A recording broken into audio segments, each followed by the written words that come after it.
하나님 말씀은 신약성경 요한계시록 18장 3절입니다. 요한계시록 18장 3절 말씀 우리 같이 한 목소리로 함께 읽겠습니다. 그 음행의 진노의 포도주로 말미암아 만국이 무너졌으며 또 땅의 왕들이 그와 더불어 음행하였으며 땅의 상인들도 그 사치의 세력으로 치부하였도다 하더라. 아멘. 예, 바벨론 성의 큰 성 바벨론 성의 원인, 그 원인을 이제 세 가지로 3절에서 설명하고 있습니다. 그러니까 큰 성 바벨론, 이 바벨론은 이 세상에 있는 모든 것은 하나님의 창조로 말미암은 것이기 때문에 애시당초부터 악한 것은 없습니다. 모든 것은 다 선하죠. 하지만 타락한 이후에는 또 이제 이 세상에 악하지 않은 것이 하나도 없습니다.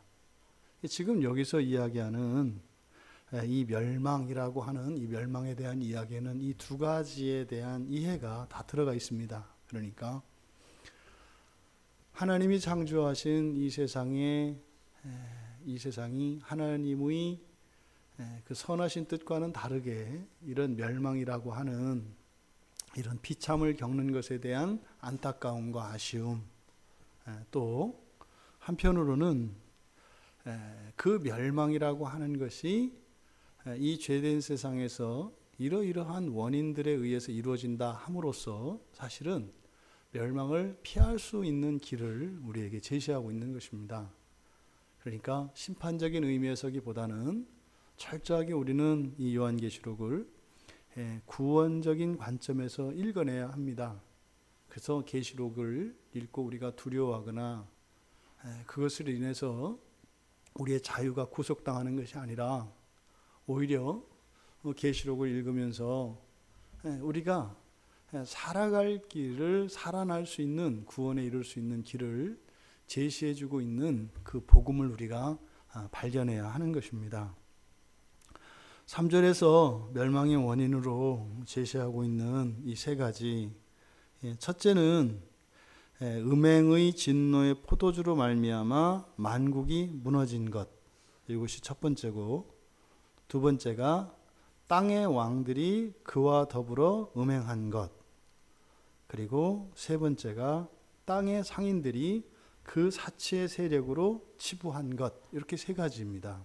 그래서 지금 우리말 성경에는 요 앞에 이제 접속사가 생략되어 있기 때문에 3절이 그 원인을 한다는 것을 우리가 잘 모를 수 있습니다만 여기에는 왜냐하면이라고 하는 접속사가 붙어 있습니다. 그래서 지금 2절에서 그렇게 큰 성 바벨론, 무너진 큰 성 바벨론, 이것의 원인이 바로 3절이다라고 성경은 이야기합니다. 그런데 이 세 가지 멸망의 원인 가운데 첫 번째, 음행의 진노의 포도주로 만국이 무너졌다. 여기서 무너졌다고 하는 것은 술 취해서 넘어진 걸 말하는 겁니다. 술 취해서 그냥 완전히 만취한 상태에서 고주망태가 돼가지고 걸음도 걷지 못하고 그런 거 있잖아요. 이렇게 완전히 비틀비틀하다가 이렇게 탁 넘어진 것. 그래서 여기서 무너졌다라고 하는 것은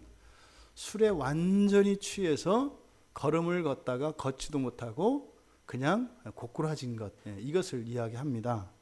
근데 지금 이 첫 번째 원인으로 제시한 바로 이 만국이 무너진 것, 이것만 완료형으로 되어 있습니다. 완료형은요 이미 완성된 거예요. 이거는 영원히 그렇게 된 겁니다. 완성된 겁니다. 그리고 이것은 계속적인 의미가 있어요. 그 이후로도 계속되는 거예요. 근데 뒤에 두 가지, 음행한 것과 치부한 것, 이것은 부정과거형으로 나타내고 있어요. 그러니까 이 세 가지의 원인이 이미 먼저 이루어진 것이라고 하는 점에 있어서는 같습니다만 앞에 첫 번째 원인으로 제시한 이 만국이 무너진 것은 완료형으로, 나머지 둘은 부정과거형으로 나타냄으로써 세 가지의 원인 가운데 바로 가장 핵심적인 원인이 바로 첫 번째 제시한 음행의 진노의 포도주로 만국이 무너진 것이다. 그리고 그 이후로 그것의 결과로서 이제 음행과 치부가 이루어진다라고 하는 것을 시제를 통해서 나타내고 있습니다. 그러니까 이 세상, 이 바벨론 성이 멸망하는 가장 중요한 이유는 바로 음행의 진노의 포도주에 있습니다. 그런데 여기서 말하는 이 음행의 진노의 포도주는 사실 앞에 요한계시록 14장에서 한번 거론이 되었습니다. 14장 8절에 가보시면 똑같은 구절이 나옵니다. 무너졌도다 무너졌도다 무너졌도다 무너졌도다. 그리고 큰 성 바벨론이여 모든 나라에게 그의 음행으로 말미암아 진노의 포도주를 먹이던 자로다. 그러니까 약간 다르죠. 지금 여기 3절에서는 이렇게 음행의 진노의 포도주로 만국이 무너진 것과 뒤에 나오는 왕들과 상인들의 이런 음행과 치부를 따로 구별하고 있습니다만 바로 14장 8절에서는 그렇게 음행의 진노의 포도주를 바벨론 성이 먹임으로써 그렇게 되었다. 그러니까 바로 14장 8절에서 이야기했던 그 내용을 여기서 좀 더 구체적으로 설명하고 있는 것임을 우리가 알 수 있습니다.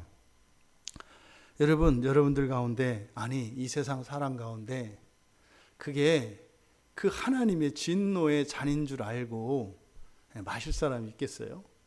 심지어 이렇게 근사해 보이는 이 금잔에 이렇게 포도주가 담겨 있는데 거기에 독이 들어가 있는 줄 알면서 마실 사람은 없습니다.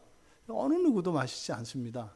뭐 거기에 어떤 보상이나 대가를 약속을 한다 하더라도 결코 마시지 않죠. 그런 어리석은 사람이 어디 있겠습니까? 그런데 지금 3절의 첫 번째 원인에서 보면 만국이 취해서 넘어졌다. 그러니까 어땠다는 거예요? 모두 다 마신다는 거예요. 모두 다 마셨다는 거예요. 이미. 그리고 완전히 취해 있다는 겁니다. 그러니까 이상한 일이잖아요. 어느 누구도 마실 것 같지 않은 그 진노의 포도주를 다 마셨대요. 그러면 왜 그런 일이 일어날 수 있을까요? 만약에 그런 일이 그렇게 다 마셨다면 뭐 그런 가능성을 우리가 살펴보면 그런 거겠죠. 그 잔이 그런 잔인 줄 모른 거죠. 진노의 잔이 진노의 잔이라는 사실을 알지 못하고 마시는 겁니다. 또 심지어는 그 진노의 잔이, 그 진노가 과소평가되어서 그 잔을 마심으로써 기대되어지는 어떤 쾌락이나 즐거움, 그 유익이 장차 그 잔을 마심으로써 나에게 부어질 진노보다 크다라고 생각을 하면, 다시 말해서 그 진노의 잔을 마심으로써 내가 감당해야 되는 벌보다 그것을 마심으로써 얻을 수 있는 기쁨과 이런 즐거움이 크다고 생각하면 먹을 만하다 이 말이에요. 그러니까 그것을 몰랐거나 사실은 그 잔이 주는 즐거움과 진노의 그 끔찍함, 그것에 대한 잘못된 이해, 오해, 여기에서 이렇게 잔을 마시는 일이 일어났을 것이다. 그런데 지금 여기에 보면 모두 다라 그럽니다. 모두 다. 그러니까 이게 지금 우리말 성경에 그냥 만국이라고 되어 있습니다만 모두라고 하는 이 말이 굉장히 강조되어 있어요. 성경에서 모든이라고 하는 말 자체가 사실은 강조형입니다. 모두는 예외 없이라는 뜻이기 때문에 모든이라는 말이 사용되어질 때는 항상 강조하는 거예요. 그러니까 예외가 없다. 그러니까 사실은 굉장히 이 독자로 하여금 의아스럽게 하기도 하고 설마 하는 이런 의심을 갖게도 하면서 사실은 경고하는 거죠. 어느 누구도 마음을 놓을 수 없다는 거죠. 그런데 그 모든이라는 말을 원래 이 헬라어에서는 형용사가 뒤에 들어갑니다. 이렇게 뒤에서 수식하게 돼 있어요. 그런데 이 모든 만국의 이 만이라고 하는 이 단어를 그래서 모든 나라 이렇게 하지 않고 만국이라고 한 것이 바로 한자어로 나타낸 이유가 지금 모두를 강조하고 있다는 것을 나타내려고 이게 만국이라고 하는 한자어를 쓴 거예요. 말의 순서를 따라서. 그러니까 지금 이렇게 예외 없이 모든 나라가 이렇게 모든 민족이 다 그 진노의 잔을 마신다라고 하는 것은 사실은 어떤 가치의 크기에서 이게 비교에 의해서 이게 착각하거나 이렇다면 모두 그럴 리가 없어요. 뭐 어떻게 모든 사람이 이렇게 하나님의 진노로 인해서 그러니까 잔을 마심으로써 치루어야 할 그 대가가 훨씬 크다는 것을 어떻게 모르겠어요. 이 세상에 하나님의 백성들도 있는데 말입니다. 그런데 모두라고 그랬으니까 이것은 뭐예요? 싹 가려진 거죠. 싹 가려진 겁니다. 그러니까 그것이 정말 그렇게 두려운 것인지 알 수 없는 겁니다. 그리고 그것을 그 진노의 잔이라고 생각하지 못하는 겁니다. 그러니까 이것을 마시는 거죠. 그래서 이 세 가지의 원인들을 우리가 살펴볼 것인데 이 세 가지의 원인 가운데 이 첫 번째, 이것이 핵심이고 이 첫 번째의 일이 일어나면 이제 두 번째, 세 번째는 순차적으로 결과적으로 이어지는 일입니다. 그러니까 우리가 사실은 이 세 가지 중에 첫 번째에 가장 관심을 둬야 되고 이 첫 번째의 원인의 무게가 훨씬 더 쏠려 있습니다. 그러면 음행의 진노의 포도주라고 되어 있습니다. 그러니까 만국이 마셔서 취하는데 그 마시는 것이 그 음행의 진노의 포도주입니다. 그러니까 이 포도주, 술이죠. 술을 포도주라고 이제 번역한 것인데 이 술의 특징이 두 가지예요. 무슨 술이에요? 음행의 술이고 진노의 술입니다. 음행의 술이고 진노의 술입니다. 그러니까 음행의 술, 진노의 술, 그러면 우리가 듣기에는 둘 다 부정적이잖아요. 음행의 술이니까 그것도 안 좋은 거고 진노의 술이니까 안 좋은 거예요. 근데 그것을 마신단 말이죠. 그러면 도대체 이게 뭔데 아니 그것을 예외 없이 모두가 다 마실까? 우리는 알 수 없도록 그것은 위장됩니다. 무엇인가로 이렇게 포장이 되고 다른 것으로 우리에게 인식하도록 바뀝니다. 그럼 여기서 음행, 첫째 음행의 술이라고 했는데 여기서 말하는 음행은 무엇인가? 음행은 성경에서 말하는 음행은 우리가 우상숭배와 동일시됩니다. 그런데 성경에 음행이 있고 음란이 있다 그랬어요. 생각나시죠? 그래서 음행과 음란 이것은 구별됩니다.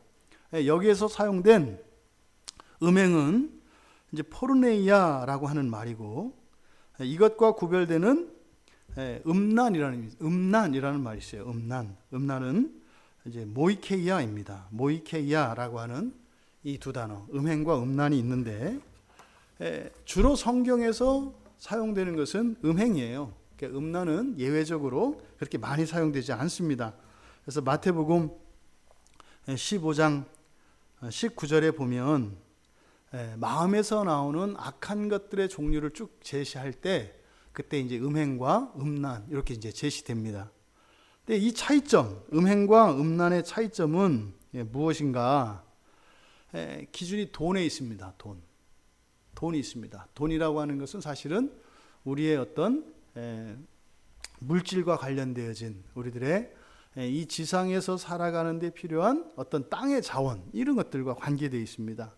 그러니까 먼저 이 음행이라고 하는 것은 돈이나 어떤 재화 이런 어떤 유익을 목적으로 해서 성을 파는 행위.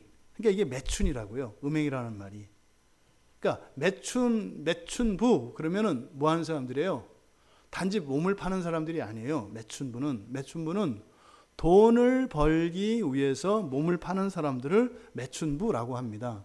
그러니까 여기에서 얘기하는 음행이 바로 그런 거예요. 그러면 여러분 이 음행의 술이니까 이렇게 정말 매춘을 하는 이런 일들이 뭐 흔하지 않습니다. 그건 뭐 예외적인 사건이거든요. 근데 성경은 뭐라 그랬어요? 모두 다 마신대요. 모두 다. 그러니까 무슨 말이에요? 모두 다 음행을 한대요.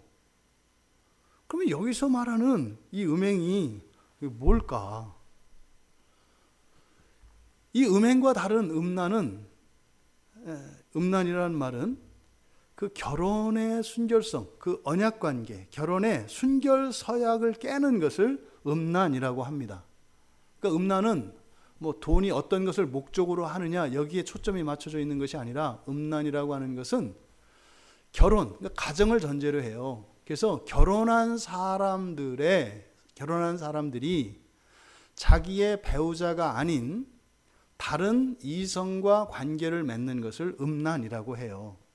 그러니까 보통 우리가 부정, 불륜이라고 하는 이게 음란이죠.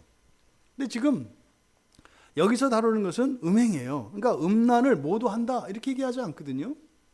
근데 오히려 우리가 생각하기에는 음란과 음행을 이야기했을 때 오히려 더 음란이 더 많을 것 같고 음행이 덜할 것 같지 않아요? 음란은 또 한편으로는 그럴 수도 있겠다. 요즘에 그 자유연애 사상이 만연한 시대니까 뭐 그럴 수도 있겠다. 특히 뭐 요즘 젊은이들 같은 경우에는 이런 음란을 뭐 이렇게 뭐라 그럴까요? 뭐 개인의 어떤 뭐 프라이버시 내지는 뭐 이렇게 이해하는 그 경향이 많습니다. 그러니까 심지어는 뭐예요? 이렇게 결혼을 했음에도 불구하고 배우자가 다른 이성에게 빠져서 뭐 이렇게 뭐 이혼을 하고 새로 이렇게 가정을 꾸리고 할 때 뭐 우리는 보통 그렇게 얘기해요. 뭐 사랑하면 그럴 수도 있지. 이렇게 얘기한단 말이죠. 그래서 당신은 당신의 배우자가 누군가를 사랑한다고 뭐 여보 미안한데 내가 지금까지 알지 못했던 진정한 사랑을 만났어. 내가 당신과의 이 관계가 순수한 건 아니었지만 지금 내가 이제서야 사랑을 알게 된 것 같아. 옛날에 내가 사랑했다고 한 거 그건 다 사랑이 아니었어. 뭐 이딴 식으로 하고 얘기를 하면 뭐 어떤 거예요? 그냥 깨끗하게 보내줘야 되는 거 아니에요? 아 그래 그럼 뭐 당신도 뭐 이제 그런 사랑을 알게 되었다니 참 축복된 일입니다. 진실한 사랑을 하고 살아가세요. 뭐 요즘 사람들은 이런 생각해요. 여러분 미국 드라마나 이런 거 보세요. 막 만나지 않아요? 그렇게 하잖아요 이미. 이게 사실은 미국 사람들이 다 그러냐면 그러지 않아요. 그렇게 갈라지고 나면 거의 원수가 됩니다. 근데 자꾸 드라마나 이런 데서 막 보여주니까 강요받는단 말이죠. 그렇게도 이렇게 마치 아무 일 없었던 듯이 하는 것. 이게 헐리우드에서 만들어내는 음란의 문화예요. 그러니까 오히려 이런 음란이 더 일반적이고 일상적일 것 같은데 지금 성경에서는 음행이 이것은 뭐 일반적이고 뭐 이거는 예외 없다고 얘기한단 말이죠.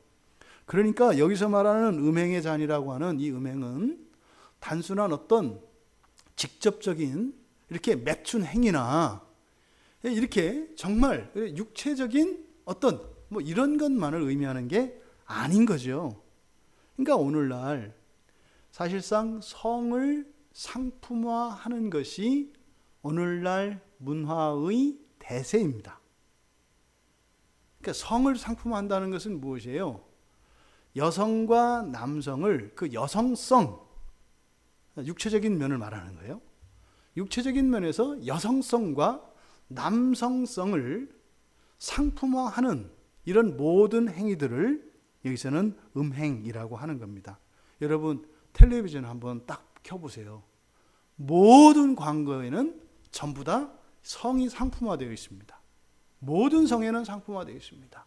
그러니까 여성들이 사용하는 물건들을 판매할 때는 정말 여성들이 이상향으로 삼는 어떤 아름다운 여인을 내세우거나 또 어떤 남성들 전혀 그것과 상관이 없는 것 같은 남성을 내세워서 여인들로 하여금 그 성, 남성성과 여성성이라고 하는 그 육체적 성에 이끌려서 그 상품을 구입하도록 충동하는 일들을 합니다. 이 모든 것들이 다 뭐예요? 다 음행이다 이 말입니다. 그래서 이 음행이라고 하는 이것은 우리의 전인격적인 부분에서 일어나는 일입니다. 단순히 그냥 이렇게 고대에서처럼 이렇게 매춘하는 이런 걸 가리키지 않는다. 그럼 이것을 우리가 모든 민족이 그렇게 한다고 했으니까 여기서 사용된 그 만국할 때 국이라고 하는 이 말은 에뜨네라고 하는 말이에요. 그러니까 에뜨네라고 하는 말은 민족 공동체, 문화적 공동체를 의미한다고 그랬어요. 같은 문화를 쓰는 사람들. 예를 들어서 한국 사람 그러면 지금 미국에 살아도 그 사람들은 뭘 먹어요? 뭐 김치를 먹고요, 고추장을 먹고 이런 거죠. 이런 어떤 문화를 같이 향유하는 사람들을 지칭하는 말이 이 만국의 국인데 주로 민족이라고 하는 의미로 통용되는데 이것은 신약 성경에서 이방인을 지칭한다고 말씀을 드렸습니다. 그러니까 유대인이 아닌 유대인 외의 이방 다른 민족을 유대인을 제외한 모든 민족을 지칭할 때 바로 이 에뜨네라고 하는 말을 씁니다. 그러니까 모든 민족에는 모든 사람이 포함되어 있어요. 그들이 이렇게 음행을 할 수 있는 이유가 뭘까? 이것은 우리가 지성적으로, 정서적으로, 의지적으로 전인격적인 음행을 이야기합니다. 근데 음행은 우상숭배라고 말씀을 드렸어요. 우상숭배로 연결지어야 합니다. 그러면 이 음행을 우상숭배라고 이해했을 때 우리가 그러면 지성적으로 이 우상숭배가 목표하는 바가 뭘까요? 우리의 지성적인 측면에서 이 우상숭배가 목표하는 것. 그러니까 목표가 있지 않겠어요? 이런 우상숭배를 하게 해서 목표하는 바. 그러면 우리의 신앙에 지성과 관계되어 있는 게 뭐예요? 성경이죠, 성경. 하나님의 말씀이죠. 그러니까 이 우상숭배의 지성적인 요소는 사실은 성경을 허물어뜨리는 것이 목표입니다. 성경을. 그러니까 성경을 불신하거나 또 왜곡하거나 또 삭제하거나 첨가하거나 곡해하는 거죠.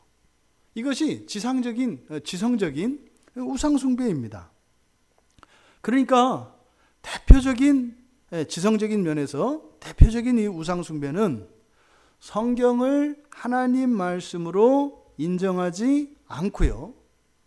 더 나아가서 적극적으로 성경을 부인하는 이런 사람들을 자유주의 신학자라고 그래요. 자유주의 신학을 하는 사람들이라고 그래요. 그러니까 우리가 일반적으로 자유주의 신학이다. 신앙에서 기독교 신앙 안에서 자유주의자다라고 할 때 이 자유주의자라고 하는 이 말이 가지고 있는 가장 중요한 개념은 성경을 부인하는 겁니다. 성경을 오류가 없는 완전한 하나님의 말씀인 것을 부인하는 것. 이것을 자유주의라고 해요. 그러니까 교회 안에서 목회자들이나 이렇게 신학자들이 자유주의라고 사용하는 말은 일반인들이 생각하는 자유주의와는 완전히 다릅니다. 그러니까 자유주의라고 하는 것은 성경을 부인하고 성경을 인정하지 않는 것. 이것을 자유주의라고 합니다.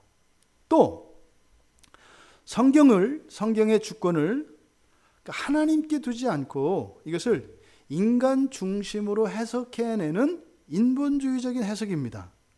그러니까 성경을 읽어낼 때 이게 하나님의 마음으로 하나님의 시각으로 성경을 이해하는 것이 아니라 자꾸만 사람들의 관점과 사람들을 기준으로 해서 성경을 해석해내는 것. 이거를 인본주의라고 해요. 인본주의.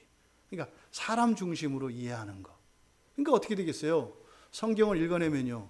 그거를 그대로 받아들일 수가 없다고요. 왜? 요즘 우리들이 가지고 있는 사고방식과 너무 다른 이야기를 하거든요. 그럼 어떻게 해야 돼요? 그때는 하나님이 좀 급해서 그렇게 얘기하신 걸 이해하고 우리가 알아서 들으면 되는 거예요. 성경을 계속 조각한다고요. 이것이 인본주의적인 해석입니다. 또 하나, 성경을 우리의 실생활과는 무관한 단순히 학술적인 연구의 대상으로 삼는 이런 사변적이고 이원론적인 접근이 또 이 지성적인 우상숭배의 한 측면이라고 할 수 있습니다. 그러니까 성경을요 공부만 하는 거예요. 그리고 말만 하는 거예요. 그리고 토론만 하는 거예요. 그리고 그것에 우리의 삶 속에서는 전혀 적용하지 않는 거예요. 이것이 이 지성적인 우상 숭배의 현상들이라고 할 수 있습니다. 근데 뭐 지금 여기서 자유주의니 인본주의니 뭐 사변적이니 이원론적이니 잘 와닿지 않잖아요. 이게 이제 우리들의 실생활에서는 어떻게 적용되어야 하는가? 그럼 이거를 우리 그리스도인들 신자들에게 적용하자면 뭐겠어요? 대표적인 것이 성경을 공부하지 않고 하나님을 알 수 있다고 생각하는 거예요. 이게요, 무서운 생각입니다. 성경을 읽지 않고 성경을 공부하지도 않고 내가 하나님을 온전히 믿을 수 있다고 생각하는 것. 여러분, 오직 말씀만이 우리를 구원합니다. 그래서 진리가 너희를 자유케 한다라고 하는 말은 뭐예요? 성경 말씀을 알면 알수록, 그리고 성경 말씀을 알아야 우리가 어떻게 된다는 거예요? 참다운 구원을 누린다는 거예요. 우리가 하나님의 말씀은 마치 우리들의 인생의 한계 같은 겁니다. 그러니까 절대로 그것을 넘지 못해요. 절대로 못 넘습니다. 그러니까 하나님을 아는 지식은요, 단지 예수 그리스도께서 우리에게 주신 그 구원을 확장시켜 나가고 온전히 누리게만 하는 것이 아니라 우리의 실생활에서 우리의 삶의 영역을 확장시키고 그것을 더욱 온전케 합니다. 그러니까 성경을 아는 일이 가장 중요한 거예요. 성경을 가장 아는 일이. 예를 들어 농사 짓는 분이, 어떤 사람이 한마지게 땅을 가지고 있는 사람이 아무리 열심히 일한 듯 그분이 1년에 거둘 수 있는 소출은 정해져 있어요. 근데요, 10마지기 땅을 가지고 있는 사람이 게으르게 대충 일을 해도요, 수확을 하면 어떻게 돼요? 훨씬 더 많은 수확을 할 수 있다고요. 단순한 양을 비교했을 때. 예? 뭐 쭉정이 빼고 뭐 빼고 해도 설렁설렁 한 사람이 죽어라고 그냥 그 한마지기 논해가지고 맨날 풀 뽑고 가서 벼 이쁘다 사랑한다 이렇게 해서 이렇게 해서 더 좋은 쌀을 만들지는 몰라도 양에 있어서는 비교할 수가 없다고요. 그러니까요, 우리의 인생의 지평을 넓히는 것, 이것이 무엇보다 우선하는 겁니다. 그러니까 하나님의 말씀을 아는 것이 절대적으로 필요해요. 그런데 우리 신자들 보세요. 우리가 성경을 읽지도 않고 그냥 우리가 예수를 잘 믿을 수 있다고, 구원에 이를 수 있다고 그 생각은 하는데 실감은 안 되니까 맨날 헷갈리는 거 아니에요.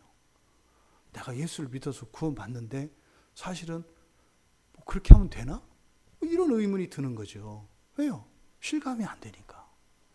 그러니까 성경과 말씀을 읽지도 않고 듣지도 않고 알려고 하지도 않으면서 하나님을 믿을 수 있는 것, 하나님을 믿는다는 건 또 뭐예요? 남는 거예요, 여러분. 하나님 믿는다는 게 남는 거예요, 남는 거. 아니, 여러분 생각해 보세요. 우리가 뭐 조그만 거 하나만 배우려고 해도 얼마나 힘들어요. 예? 여러분 돈 벌어보셨으니까 아시잖아. 돈 벌기가 얼마나 힘들어요. 지금 제 최저임금이 얼마? 시급 7,640원? 하여튼 8,000원 안 넘어, 그치? 7,000 얼마 아니에요, 7,000 얼마. 그러니까 그 7,000 얼마 한 시간 시급을, 그게 뭐 일에 따라 다르겠습니다만 정말 혹독하게 자존심에 간이에 쓸게 다 빼주고 그걸 버는 사람도 있어요. 그 뭐 시급을 넘어서는 뭐 돈을 많이 받는다고 쳐요. 그러니까 그 돈을 벌기 위해서도 얼마나 우리가 애를 써요. 근데 여러분, 구원은 값으로 매길 수 없다고 하거든요. 네? 값으로 매길 수가 없대요. 무한항가치래요. 그러면 그 구원을 얻는데 우리가 얼마나 힘들이고 얼마나 많은 시간을 들이고 얼마나 애를 써야 할까요? 그 당연한 이치 아니에요? 아니, 그 한 시간에 돈 10,000원 버는 것도 힘들다면, 그러면 10,000원이 아니라 뭐 1만억, 1조, 10조, 100조를 능가하는 가치가 있는 게 구원이래요. 그러면 그것을 우리가 얻기 위해서 얼마만큼 애를 써야 되고 얼마만큼 노력을 해야 되겠는가? 물론 우리 힘으로는 할 수 없어요. 근데 우리 힘으로 할 수 없다는 게 아무것도 안 하는 걸 의미하지 않아요. 그러니까 종종 우리가 그런 사람들을 봐요. 뭐 예수 믿은 지 몇 년 됐대요. 그러고 나서 뭐 필이 안 온다나, 뭐 이렇게 구원의 확신이 안 온다나, 그러면서 그러죠. 성경을 봐도 뭐 읽으려고 하는데 도대체 무슨 말인지 모르겠고, 뭐 설교를 들어도 못 알아듣겠다는 거예요. 얼마나 읽으셨어요? 성경 한 번은 다 읽어 보셨나요? 대반이 한 번도 안 읽어봤어요. 그러니까 진짜 참 은혜로운 종교가 이 기독교라니까요. 경전 한 번도 안 읽고 구원받았다고 하는 이 강력한 확신이 도대체 어디서 오냐고. 이게 하나님의 은혜죠. 근데 그것은 종말이 이루어진다니까요, 믿음대로. 그런데 현재의 삶 속에서는 문제는 구원이 임하질 않아요.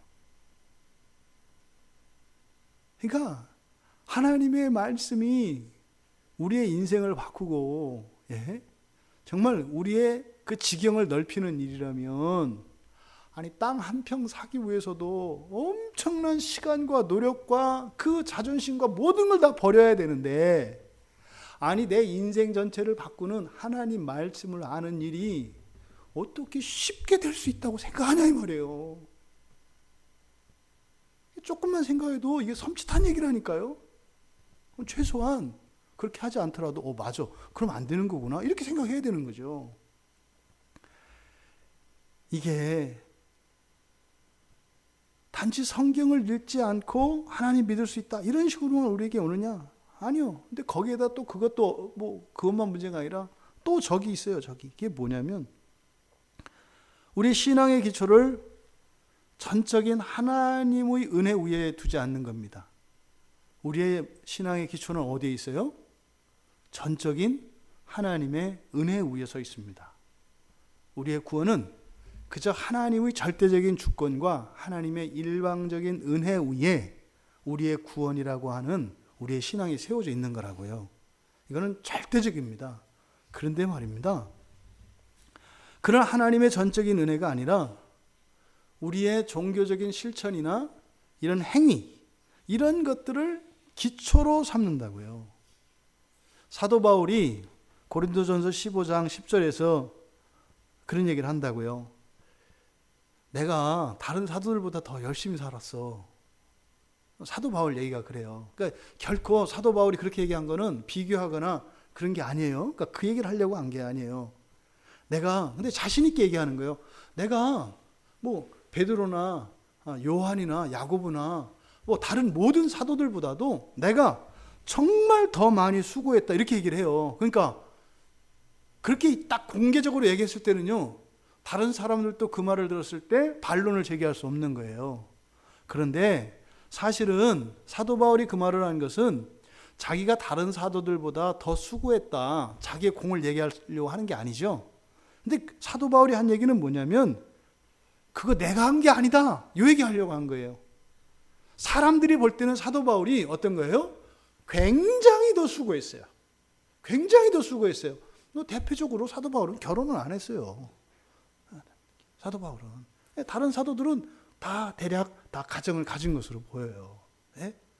그러니까 어느 날 모였다가 저녁 때 됐다고, 자 이제 우리 그 회의 마치고 흩어집시다 그럴 때 다 돌아갈 집이 있는데 사도 바울만 혼자 가만히 있는 거예요. 또 주일 저녁이라 식당 문도 안 열었고 이럴 때가 있는 거죠.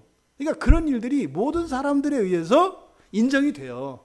그러니까 어느 누구도 사도들 중에서 베드로 사도에게 자기에 대한 무엇을 자랑할 수 없다고요. 근데 사도 바울이 그 얘기를 한 건 뭐예요? 내가 한 거 아니라는 거예요. 하나님의 은혜가 그렇게 했다는 거예요. 오해하지 말라는 거예요. 나를 자꾸 높이지 말라는 거예요.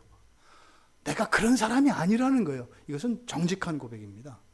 이것은 그냥 하나님의 은혜로 된 것이지 이거 내가 한 거 아니다. 그래서 오직 나와 함께 하신 하나님의 은혜가 이끌었다. 여러분들의 삶에도 그런 동일한 고백이 있기를 바랍니다. 우리가 살면서 조금이라도 우리의 신앙을 붙들고 정말 하나님의 구원의 그 감격과 은혜에 감사하고 또 그것을 표현하고 싶은 그 어떤 무엇이 있었다면 나의 행위, 나의 수고가 아니라 나의 노력이 아니라 하나님의 은혜였다. 전적인 하나님의 은혜였다. 오히려 그렇게 하고도 부족한 것 때문에 내가 마음 아프다. 이렇게 고백할 수 있는 우리가 되길 바랍니다. 그런데 대부분이 아니라 모든 사람들이 어떻게 된다는 거예요? 그것을 하나님의 전적인 은혜 안에 두지 않고 이런 신앙의 기초를 자신의 행위나 이런 공로 이런 것들에 신앙의 기초를 두는 거예요. 여러분, 이것을 우리 개인에게 우리 각자에게 적용할 때는 동의를 한다고요. 근데 문제는 이것을 다른 지체들에게 적용할 땐 동의가 잘 안 돼요. 이 얘기는 뭐예요? 대단한 것 같이 보이는 신자나 말썽꾸러기 같은 신자나 동일한 하나님의 은혜 안에 있다는 것을 믿는 거예요. 이것을 우리 가정에 적용시켜 볼까요? 우리 가정 안에 있는 자녀들이 이렇게 정말 은혜롭고 착하고 순종적일 때나 그렇지 않을 때나 언제나 하나님의 동일한 은혜 위에 있다는 거예요. 어떤 상태예요? 완성을 향해서 하나님이 지금 만들어가는 상태에 있다는 것을 인정하는 겁니다. 그러니까 뭐예요? 행위가 사람들의 판단의 근거가 되지 않는다는 것을 말해요. 근데 이게 잘 안 되거든요. 그 의미심장한 미소가 무슨 뜻인지는 모르겠지만 그런 거예요. 다음 세 번째로는 행동하지 않는 믿음입니다. 행동하지 않는 믿음. 그러니까 이런 행위나 이런 게 또 이제 우리는 어떻게 돼요? 이게 확 뒤집어지는 거예요. 봐, 뭐 내가 이렇게 하는 걸 가지고 판단하지 말라잖아. 이게 꼭 나온단 말이에요.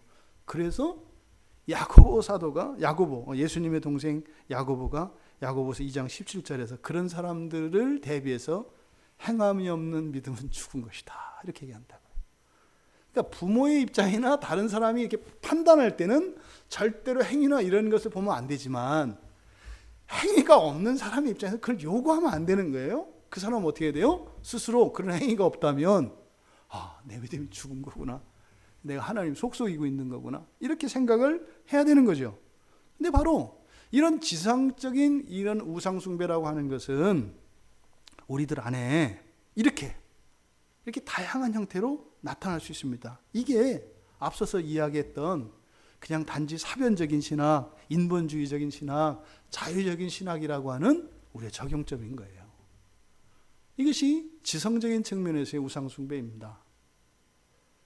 그러니까 지금 그 음행의 포도주라고 하는 것의 지성적인 측면이 이런 거다.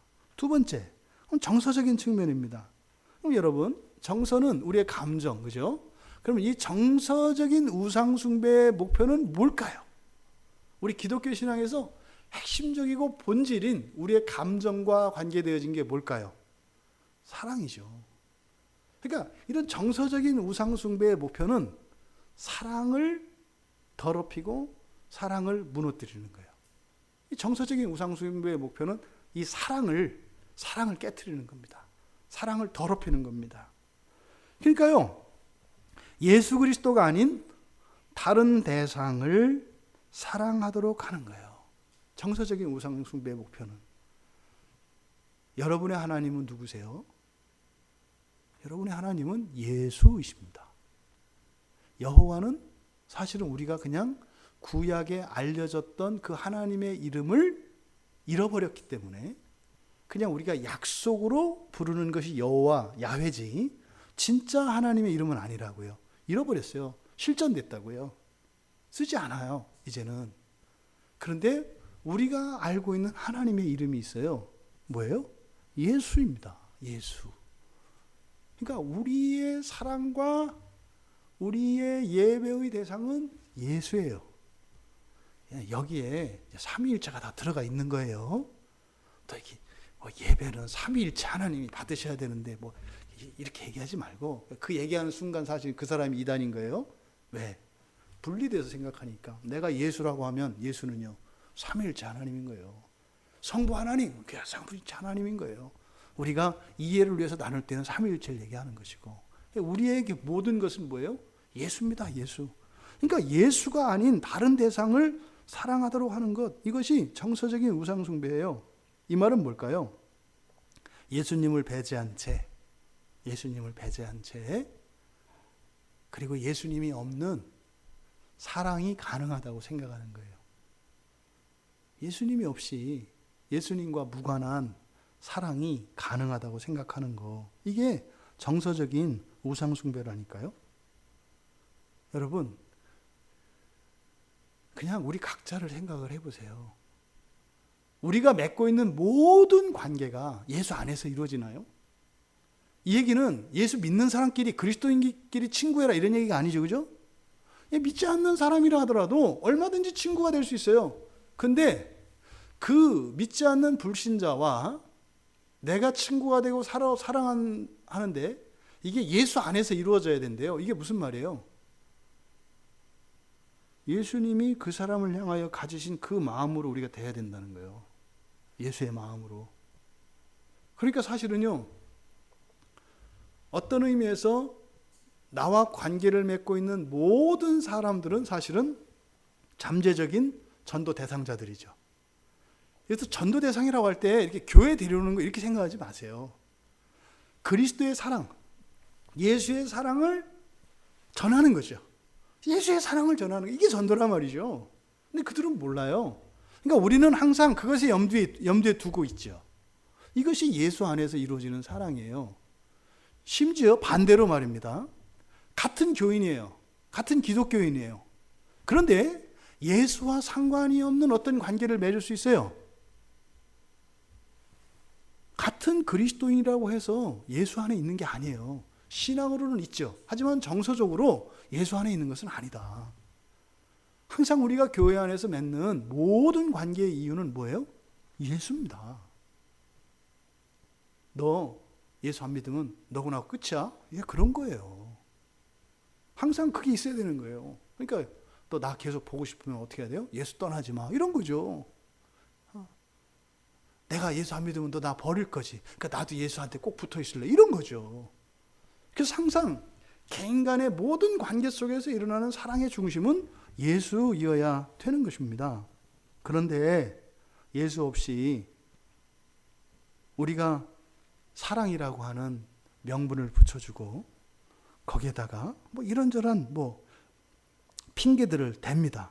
하지만 예수와 무관한 모든 사랑은 사실상 자기 사랑이고 그것은 정욕의 허울 좋은 이름에 불과한 거예요.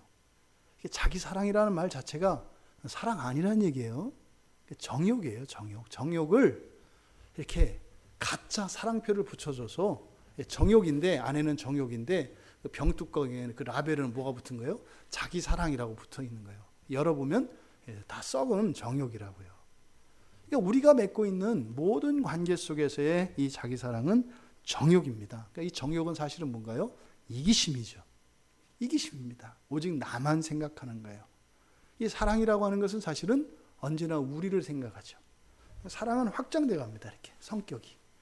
나에서 너, 너와 나, 우리에서 우리 아닌 너희로. 그래서 끊임없이 확장성을 가지는 것이 사랑이죠. 그래서 사랑은 사실은 품사로 치면 동사적 성격을 가진다고 했어요. 사랑은 이렇게 고정화되어 있는 게 아니거든요. 계속 역동하는 것이기 때문에 동사적인 성격이 사랑이라고 그랬어요. 근데 이기심은 뭐예요? 자기 하나만으로 들어갑니다. 그러니까 사랑이 아니죠. 사랑은 관계 속에 있는 거잖아요. 그러니까 이기심, 자기 사랑은 뭐겠어요? 내 안에 있는 죄와 사랑하고 노는 거예요. 그거는 너와 내가 아니라니까요. 그거는 이 정서적인 우상숭배, 여기에 사용되는 게 뭘까요? 이것은 거짓된 안정감입니다. 거짓된 안정감. 그러니까 이 거짓 사랑, 이 자기 사랑, 이것에 사용되어지는 그 무기가 거짓된 안정감이에요. 그래서 거짓된 안정감을 가지면 감정이 어때요? 무감각해집니다. 그래서 가짜 평화를 조장해요. 그런 거 있잖아요. 난 너랑 있으면 마음이 참 편해. 뭐 그런 거 있잖아요. 그것도 난 너랑 있으면 마음이 불편해. 뭐 이런 거 있잖아요. 그러니까 그냥 같이 있으면 좋은 거, 뭐 이런 거를 사랑이라고 생각하거든요. 여러분, 기독교에서 이야기하는 이 안정감과 평화는 다른 종교나 일반 사람들이 이야기하는 것과 다릅니다. 그냥 무정령의 상태, 그러니까 텅 빈 공허의 상태에서의 안정은 기독교에서 말하는 안정이 아니에요. 기독교에서 말하는 안정은 어디에서 오는 안정이에요? 꽉 찬 데서 오는 안정이에요. 꽉 찬 데서. 그러니까 뭐요? 2%가 비어 있으면은 왠지 허전하고 그렇지. 그러니까 어떻게 안에 있는 걸 싹 비워. 그 마음이 평화로워질 거야. 이게 무소유예요, 무소유. 불교에서 이야기하는. 그러니까 이게 두드리면 땡땡땡 하는 이런 텅 빈 공허함에서 오는 안정감이 아니에요. 기독교의 안정감은 뭐예요? 꽉 찬 수박. 알차게 익은 수박에서 탱탱 움직이는 이게 기독교가 주는 안정감과 그런 평화입니다. 그러니까 사람들은 이 하나님의 사랑 그리고 이 세상의 정욕이 자기 사랑으로 위장되어 있는 이 정욕이 주는 사랑 이렇게 얘기했을 때 사실은 그 마음의 평화, 마음의 안정 이런 것을 자꾸 추구하려고 해요. 근데 이 세상 사는 동안은요 우리가 하나님의 사랑 안에서 완전한 평화를 못 누려요. 항상 우리 안에는 갈등과 내재적인 모습이 출렁거립니다. 그래서 어떻게 해요? 사랑은 눈물의 씨앗이 맞아요. 그런 측면에서. 왜요? 하나님의 사랑을 알면 알수록 우리 안에 있는 죄들이 깨달아지고요. 그러면 그것 때문에 슬퍼지고 회개하게 돼요. 그러니까 이 세상에서 누리는 그 참된 하나님의 사랑은 말입니다. 항상 살아서 움직여요. 좋을 때도 있고 싫을 때도 있고 그런 거예요. 이렇게 막 올라갔다가 막 했다가 잘 알지? 지아야? 이런 출렁거림이 이게 이제 다 경험이 된단 말이죠. 이게 이 세상에서 누리는 사랑이에요. 완전히 꽉 찬 사랑은 언제예요? 이 다음에 주님 오시고 나서 우리가 완성되고 난 뒤에 누리는 그런 완전한 평화는 그때만 와요. 그러니까 지금은 그걸 못 누려요. 그래서 어떻게 우리의 마음속엔 마음 같아서는 지금 당장 주님 오시라고 하고 싶다. 근데 참는 거죠. 그죠? 주님의 마음으로 그러니까 정말 내가 지금 가도 되겠어? 네가 사랑하는 누구 이렇게 심판 아래 있는데 가도 될까? 아니 그거는 뭐 제가 잠깐 흥분해서 한 얘기고 조금 더 참을 수 있습니다. 이거죠. 그러니까 절대 이 세상에서 이런 안정과 완전한 평화를 추구하려는 시도 자체가 어리석은 거지요. 우리는 하지만 불안정한 속에서도 충만해서 오는 그런 안정과 평화를 우리는 감각할 수 있어요. 완전히 누리진 못하지만 뭔지는 알 수 있어요. 이 거듭난 사람들에게 주시는 그런 거죠. 그러니까 이 정서적인 우상숭배는 안에 있는 은혜를 다 비워버리고 그리고 뭐예요? 하나님 사랑하고 예수님 사랑하려면 항상 어렵다니까요. 우리의 마음이 요동치게 돼 있다니까요. 그러니까 어때요? 싹 비우고 그냥 와서 주일에 예배 한번 딱 드리고 불가근 불가원 그거 좋잖아요. 더 깊이 빠지지도 말고 또 주일 예배 빠지지도 말고 더 깊이 들어가지도 말고 그래서 쿨하게 주일 성수하고 할 때 딱 하고 너무 연루되지 말고 싹 빠지고 이게 이제 세상에서 이야기하는 이런 정서적 우상 숭배라고요. 그러니까 이 정서적인 우상 숭배가 뭐 이렇게 굉장한 무슨 이런 게 아니라니까요.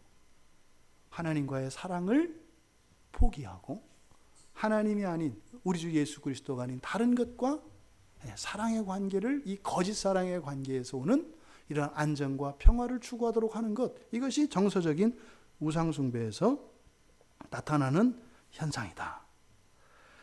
세 번째로 의지적인 우상 숭배는 뭘까? 의지적인 우상 숭배. 그럼 의지적인 우상 숭배 이게 목표는 뭘까요, 여러분?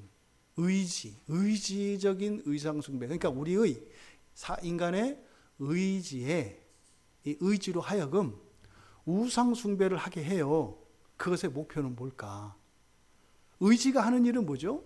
선택하고 행동하는 겁니다. 선택하고 행동하는 거예요. 그러면 의지로 하여금 우상 숭배를 하게 하면 그 선택과 행동을 헛되게 하는 거죠. 그러면 우리의 모든 행동은 사람의 행동은 사실은 성경에 의하면 무슨 행위인가요? 아니요. 그러니까 타락 이전에 하나님이 창조 섭리 안에서 사람의 이런 의지는 무엇을 오래 실현하게 돼 있어요? 하나님의 뜻을 실현하게 돼 있어요. 하나님의 뜻을 선택하고 하나님의 의지를 실현하게 돼 있어요. 그것이 통치행위로 나타나죠. 사람은 통치행위입니다. 근데 이 통치가 사실은 뭐겠어요? 재창조행위라고요. 하나님이 창조해 놓으신 창조의 세계를 우리에게 위탁하세요. 이 세상을 다스리라고. 그러면 그대로 보존하는 게 아니에요. 주일에 우리가 설교를 들었던 것처럼 한 달란트를 그냥 땅속에 묻어놓고 잘 보존하는 게 우리들이 하는 일이 아니라고요. 어떻게 해요? 2달란트, 5달란트를 가진 자처럼 하나님의 의지를, 하나님의 뜻을 우리가 실현했을 때 거기에는 어떤 일이 일어나요? 날마다 새로워지는 재창조의 일들이 일어난다고요. 그러니까 사람의 의지는 하나님의 의지를 실현하게 되어 있고 그것은 통치로 나타나는데 그 통치는 사실은 뭐다? 재창조 행위다. 그러니까 의지로 하여금 우상 숭배를 하게 하는 목적은 뭐겠어요? 창조를 거스르게 하는 거죠. 역창조 행위예요. 역창조 행위. 수요일날 우리가 로마서에 봤던 도모죠. 도모하게 하는 거죠.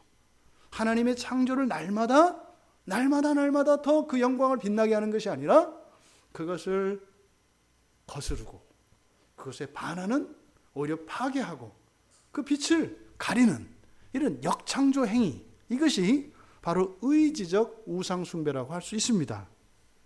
여러분, 그러면 역창조라고 하는 것은 우리가 항상 창조라고 할 때는 여러분들이 항상 두 가지를 염두에 두셔야 돼요. 창조할 때는 첫 창조와 새 창조, 재창조, 새 창조 괜찮습니다. 첫 창조와 새 창조, 이 둘을 반드시 여러분들은 항상 생각하셔야 돼요.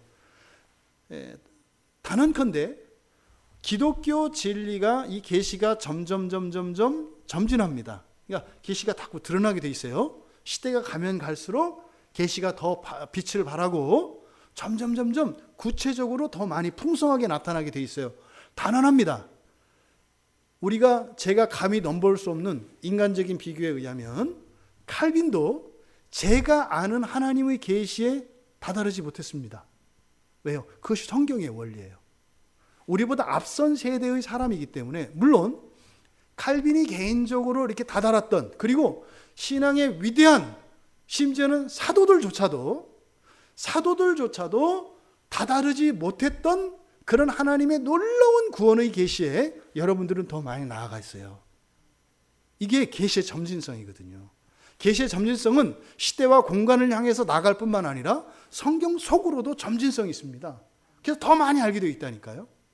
이 말씀을 드리는 것은 창조에 대한 성경의 계시에 있어서 오늘날 우리가 다다를 수 있는 창조 계시는 첫 창조와 새 창조입니다.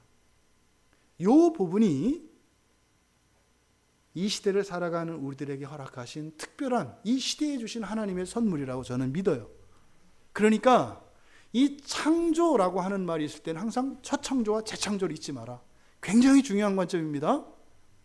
왜냐하면 창세기 1장의 창조기사는 무엇을 위해서 있다고요? 날마다 나를 창조하시는 하나님의 재창조의 일을 첫 창조를 통해서, 다시 말해 이 자연세계를 통해서 내 안에서 일어나는 창조를 보여주시는 거예요. 그러니까 구약에 있는 첫 창조에 대한 이야기는 지금 내 안에서 일어나고 있는 재창조를 가시적으로 보여주셔서 보이지 않는 우리 본성 안에서 일어나는 이 재창조의 일이 그렇게 확실하다고 하는 것을 가르쳐주기 위해서 주신 거다 이 말이에요. 그러면 창조를 믿습니까? 라고 하는 이 말을 우리의 삶 속에 적용하면 뭐라고요? 당신이 어제의 당신이 아니라 오늘 완전히 새로운 당신인 걸 믿습니까? 이 말이에요. 당신이 오늘과 완전히 다른 새로운 사람이 내일 된다는 것을 믿으십니까? 이 말이에요. 창조를 믿습니다. 그게 뭐라고요? 그거요. 날마다 새로운 사람이 된다는 거예요. 나만? 아니요. 모두 다. 그러니까요.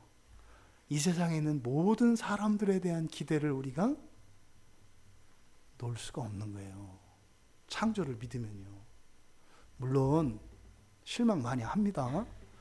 새 아침에 새 사람이길 바랐는데 똑같은 사람이 나타났을 때 참 하나님보다 네가 세구나 이렇게 좌절하고 절망할 때 있어요. 근데요, 첫째 날, 둘째 날, 셋째 날 날짜를 정하는 건 누구예요? 하나님이시라고요. 그 기간, 그 시간을 우리가 정하면 안 된다고요. 그래서 우리는요, 마지막까지 그 기대를 저버리지 않습니다. 언제가 될지 모르겠지만 사실은 오래 기다린 것과 그 감동의 크기는 비례하죠. 오래 기다리면 기다릴수록 감동의 크기가 커집니다. 그러니까 최종적으로는 종말에 다 일어나거든요. 그러니까 우리가 창조를 믿는다. 이것은 재창조를 믿는 걸 말해요. 그러면 여기서 다시 돌아와서 역창조 행위다라고 했을 때는 1차적으로는 하나님의 첫 번째 창조, 이 창조 섭리를 거스르는 모든 행위이죠. 그러면 첫 창조의 가장 중요한 개념은 사람의 한 목적성이에요. 사람의 한 목적성. 그것은 뭐예요? 이 세상을 하나님의 뜻을 따라 통치하게 하는 거죠. 그러면 사람은 첫 창조에서 통치자입니다. 그죠? 그러니까 통치자로서 살아가는 것, 이것이 창조 행위에 부합하는 거예요. 그러면 역창조는 뭐겠어요? 그 창조 행위에서 거스르는 거죠. 그럼 뭐겠어요? 창조 행위 자체를 놔버리는 거예요. 그러니까 이걸 뭐라고 할 수 있어요? 사명을 놔버리는 거예요. 사명을 놔버리면 어떻게 될까요? 그냥 먹고 사는 식충이가 됩니다. 먹고 사는 식충이가 돼요. 하나님이 나를 이 땅에 왜 부르셨는가? 이 시대에 왜 부르셨는가? 이 가정에 왜 부르셨는가? 그리고 이 지역에, 이 도시에 나를 왜 부르셨는가? 고민하셔야 되는 거예요. 고민하셔야 되는 거예요. 아니, 여러분이 어쩌다가 지금 여러분이 태어난 그 가정과 그 도시와 거기에 여러분들을 그냥 떨어뜨렸을 거라고 생각하세요? 네? 우리가 이해할 수 없는 과거의 어떤 이런저런 사건들 때문에 그게 하나님의 실수였다고 생각하세요? 하나님을 물러봐도 그렇게 물러볼 수가 없죠. 하나님 그런 분이 아니세요. 중요한 것은 뭐예요? 나의 사명을 깨닫고 있지 못했기 때문에, 내 인생의 의미가 뭔지 몰랐기 때문에 이런저런 생각이 나오는 거죠. 그래서 사명을 잊어버리는 것, 사명을 거스르는 것, 이것이 첫 창조에 대한 역창조 행위입니다. 그럼 어떻게 되겠어요? 오히려 다른 이들도 그 사명을 따라 살아가는 것을 방해하게 한다고요. 하나님의 뜻을 따라 살아가는 것을 방해해요. 이거를 우리가 뭐 가정적으로 적용하면 그런 거 아니겠어요? 신앙을 중심으로 막 살려고 하는데 부모가 막아. 자식의 신앙을. 애야, 공부 끝나고 나서 신앙생활 하는 걸 한다. 이런 거. 이렇게 역창조 행위예요, 여러분. 또 엄마, 뭐 정말 이 세상에 예수를 믿지 않는 사람들을 생각하면 내 가슴이 뜨거워. 일단 내신 올리고 나서 생각해라. 뭐 이런 거. 이런 어떤 창조적인 이러한 것들에 대한 거대한 꿈, 이런 것을 묵살시켜 버리는 거예요. 그리고 어떻게 돼요? 자꾸 현실로 올가매려고 하는, 이것이 역창조 행위입니다. 그런데 재창조적 관점에서, 그러니까 역재창조 행위, 뭐 이렇게 해야 되겠죠. 이것은 좀 더 심각합니다.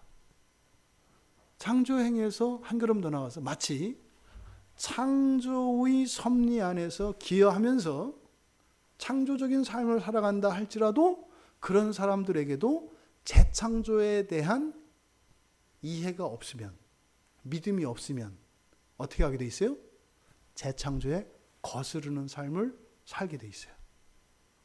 대표적인 것, 사람의 본성의 변화를 믿지 않는 겁니다. 사람의 본성의 변화를 믿지 않는 것. 왜요? 첫 창조의 핵심도 클라이막스 절정이 사람이거든요. 재창조의 시작이 사람입니다. 이게 사람에서 맞닿는 거예요. 첫 창조의 끝이 사람이고 재창조의 시작은 사람이라고요. 그래서요, 사람이 재창조되어지면서 세상이 재창조된다고요. 그러니까 하나님의 사람들이 온전한 사람으로 재창조되어지기까지 이 새하늘과 새 땅, 새로운 자연세계의 창조는 일어나지 않아요. 사람이 준비가 돼야 됩니다. 사람이 준비가 돼야 새로운 세상이 열려요. 그래서 재창조를 믿지 않고 거스르는 첫 번째 사고나 행동이 뭐냐면 사람의 본성의 변화를 믿지 않는 거예요. 그럼 어떻게 될까요? 사람의 본성의 변화를 믿지 않으면 무엇을 의지하게 될까요? 이런저러한 시스템과 이러한 구조와 이러한 형식들을 추구하게 돼 있어요. 사람의 변화는 더딥니다. 굉장히 더딥니다. 근데 한 개인의 변화는 작을 수 있어요. 근데 여러분 0.1mm씩 예를 들어서 길이로 따질 때 0.1mm씩 사람 안에서의 이 본성의 변화가 일어났다고 칩시다. 그러면 예수님이 이 땅에 오신 지 2000년이 넘었잖아요. 네? 그러면 0.1mm니까 곱하기 2000이면 200mm가 되고 200mm면 20cm 되겠네요. 정확한지 모르겠네요. 2000년이니까. 그러면요. 사람의 본성의 변화에서 길에서 한 20cm, 200, 2000 이렇게 되겠죠. 그 변화는 분명히 일어났겠죠. 근데 문제는 말입니다. 0.1mm로 안 일어났다는 거예요. 아니 그건 아니지. 0.1에서 0.2로 가는 여정에 있겠죠. 그러니까 우리가 이 교회 역사를 보면은요. 사람의 변화를 추구하지 않아요. 어떤 사람, 그러니까 어떤 변화를 추구할까요? 한 개인의 변화를 자꾸 시키려고 해요. 그러니까 뭐겠어요? 지금 현재의 그들의 삶의 태도나 이것을 교육이나 훈련을 통해서 바꾸려고 해요. 그러면 그것은 계승되지 않거든요. 그럼 사장돼 버려요. 그럼 똑같이 수천 년 동안 사람의 본성의 변화의 그 크기를 길이로 된다면 그냥 100년을 살다 갔는데 0.0에서 0.1 사이를 계속 살다가 계속 죽는 거예요. 그러니까 사람의 본성의 0.2, 0.3의 이 단계를 경험한 사람들이 별로 없는 거예요. 계승되지 않는 거예요. 이것이 재창조를 거스르는 첫 번째 가장 중요한 겁니다. 제가 최근에 은혜도 많이 받고 존경했던 어떤 목사님이 그렇게 본성이 안 변한다고 하시던 분이 있어요. 그렇게 안 산다고. 근데 이제 최근에 이제 책을 하나 쓰셨는데 거기서 이제 바뀌셨더라고요. 약간 변할 수 있다라고 하는 이거를 얼마나 제가 감사하고 반가웠던지 몰라요. 여러분들은 여러분이 날마다 새로운 본성으로 창조되시는 것을 믿으십니까? 이런 우리 안에서 일어나는 이런 의지의 우상 숭배는 우리의 재창조, 우리 안에서 일어나는 본성의 변화를 통해서 일어나는 재창조를 막게 합니다. 그것은요, 우리가 이런저런 행동을 함으로써 그런 행동을 의지하면서 어떻게 해요? 본성을 억제한다고요. 이게 사실은 어려워요. 본성의 변화를 일으키려면 어떻게 될까요? 먼저 본성이 다 드러나야 합니다. 다 드러나야 돼요. 드러나야 그 다음에 변화합니다. 근데 드러내면 어떻게 돼요? 괴로워요. 고통을 당하게 돼 있어요. 그러니까 그 본성의 변화를 믿으면 반드시 그것이 드러나야 되는 과정이 필요한데, 근데 본성이 변화되는 건 좋은데 본성이 변화되기까지 이 과정, 그 쓴물을 내가 몸으로 받아내야 되는 이게 너무 싫고 고통스럽고 끝날 것 같지가 않아. 그러니까 어떻게 해요? 억제한다고요. 무엇으로? 도덕과 율법과 권위로 눌러버린다고요. 그럼 뭐예요? 본성의 변화를 방해하는 게 되죠. 이럴 때 제가 또 꼭 토를 달죠. 이거는 고통을 주는 사람은 이렇게 생각하면 안 되는 거예요. 고통을 주는 사람은 내가 그걸 토해냄으로써 다른 그 대상이 겪는 그 아픔의 죄책감과 미안한 마음을 느껴야 되는 거지. 나로 하여금 마음껏 토해내게 하라. 이렇게 하면 안 돼. 이건 아주 무례한인 거예요. 그러면 이게 뻔뻔의 극치죠. 뻔뻔의 극치. 아니죠.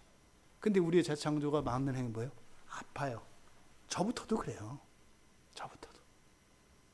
고민이 막 든다니까요. 확 눌러서 못하게 하고 싶은 마음 있죠. 그럼 편안해지잖아요. 근데 그 본성의 변화를 일으키려면 다 쏟아내라고 해야 되는데 그걸 이제 감당하지 못해. 사실은 왜 감당 못할까요?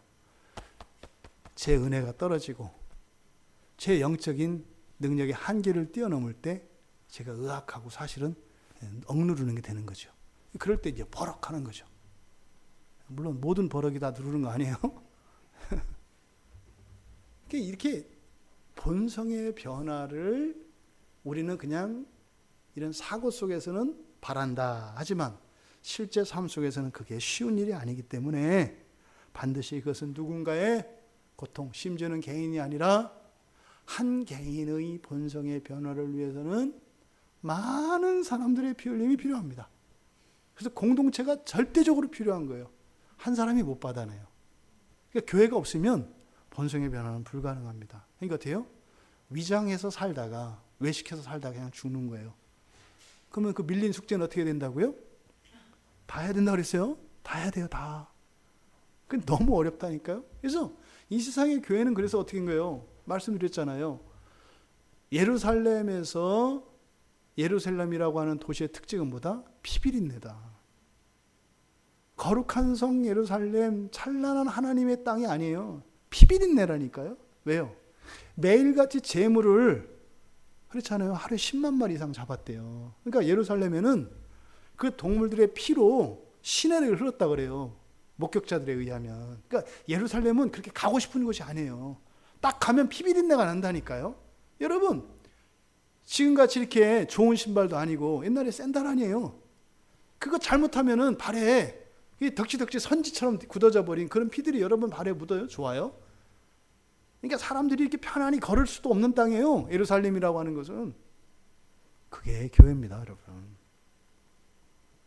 교회는 푸른 초장이 아니에요. 그런 죄인들의 피가 흐르는 곳이에요.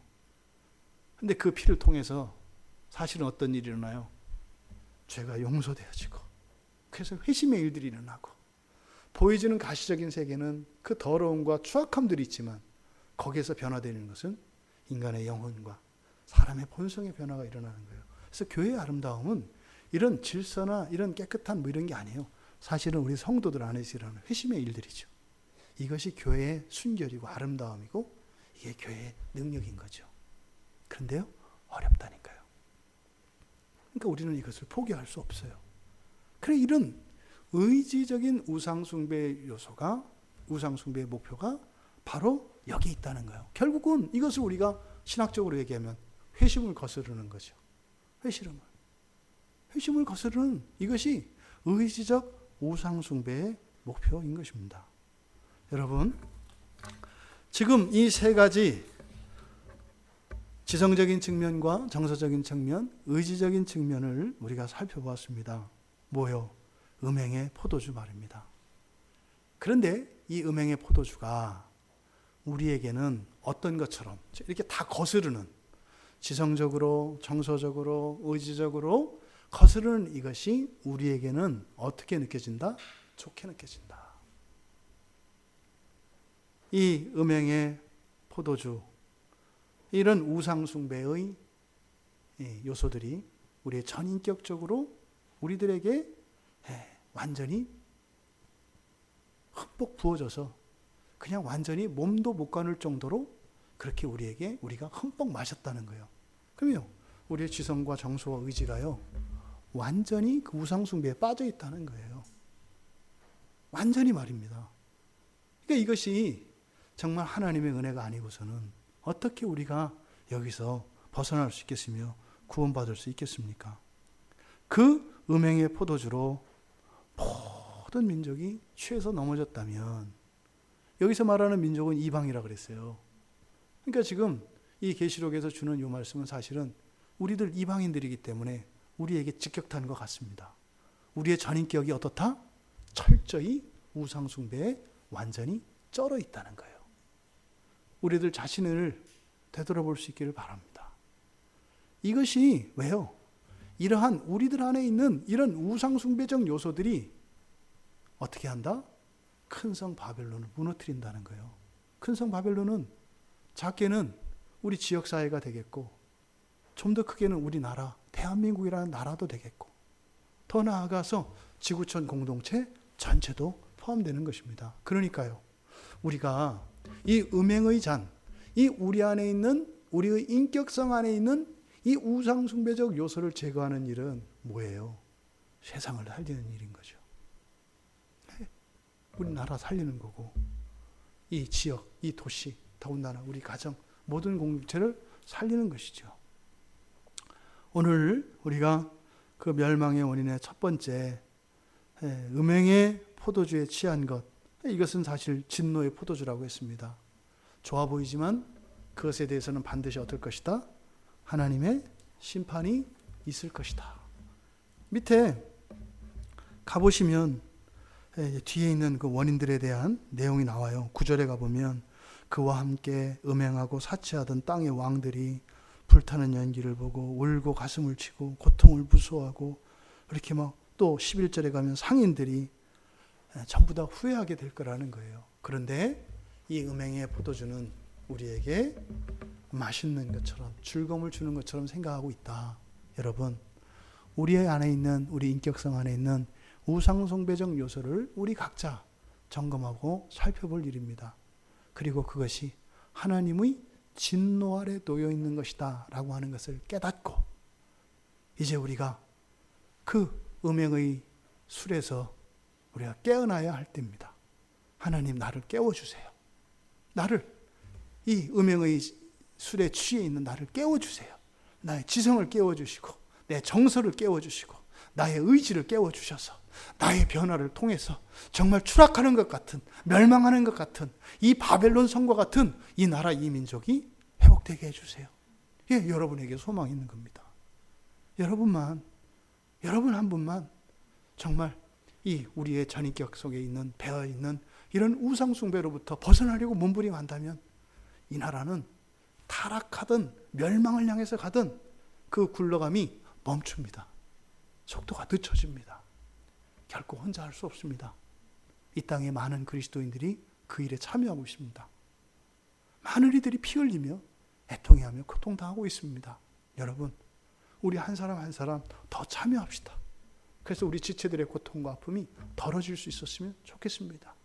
그래서 오히려 불리한 것 같은 고통스러운 이런 환경이 우리들의 신앙을 정금과 같이 단련하고, 정말 마지막 날에 보여질 그 홍보석과 옥보석, 녹보석처럼 이렇게 정말 우리를 아름답게 변화시키는 그런 하나님의 은혜에 감사하고 찬양할 수 있는 이유가 되기를 바랍니다.